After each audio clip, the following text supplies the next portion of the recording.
અને સ્ટારબક્સનું તો મને ખાલી નહીં બહુ બધું યાદ રહેશે, પણ 2 વસ્તુ મારી માટે બહુ ઇમ્પોર્ટન્ટ છે કે હું રતન ટાટા સાહેબને મળી હતી જે દિવસે મેં બ્રાન્ડ લોન્ચ કરી 19th October 2012 અને મારો બર્થડે છે 12th October.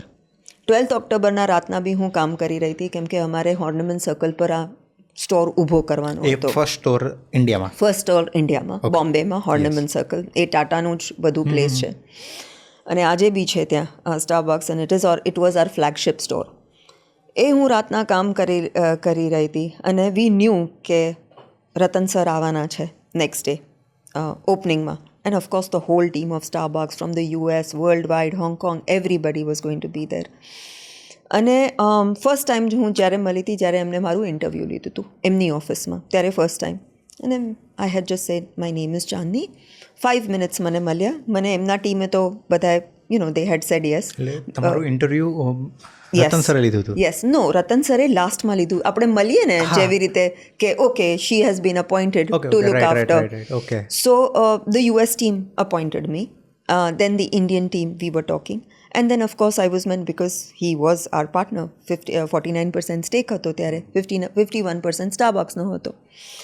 તો ઓબ્વિયસલી હું મળવા ગઈ અને મને જ ઈચ્છા હતી મળવાની. I want to meet him, I want to meet him. તો હું એમને મળવા ગઈ અને ત્યારે મેં એમને મારું નામ કીધું. તો એમને જ્યારે સેકન્ડ ટાઈમ મને મળ્યા ને, એમને મારા નામથી મને બોલાવી, Chandni, wonderful job. I'm telling you, that one thing has stuck in my mind. આજ સુધી, he's no more. પણ I wished I could have, worked with him again, or I wished I had met him. But he is such a wonderful person. એ ક્યાં છે, where he was. તો મારા જેવી, એમનું નામ યાદ રાખવું અને એમ કહેવું કે oh what a wonderful job. અને એ પણ નામ લઈને Chandni, wonderful job. I will never forget. લોકો ક્યુમાં ઊભા હતા એમની સાથે મળવા. And this gentleman, being the gentleman that he is, he came out of the queue and he said, Chandni, wonderful job. I know you are very busy today, but I just wanted to wish you congratulations. એમ કરીને એ જ્યાં બેઠા હતા એમ જતા રહ્યા અને I was busy. આજનું જો હોત ને તો મેં એક ફોટો લીધો હોત, એક સેલ્ફી લીધી હોત. પણ 2012માં while working, there was nothing like that. Blackberry હતું અમારી પાસે નાનકડું. And I'm thinking કે કેમ નહોતું આજે.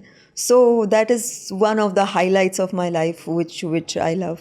So yeah, those things, those memories are, certain memories are just stuck in your head, and you can remember it. આજે બી મને એમ લાગે કે એક રીલ છે અને મારી સામે જઈ રહી છે. So yeah.